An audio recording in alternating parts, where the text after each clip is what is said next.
As today we'll talk about how can you fix that problem you have on your over app.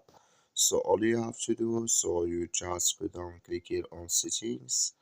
So then it's going to take you to this list here. Then all you have to do, just go down here. So then you click here on apps. Then it's going to take you to apps list here.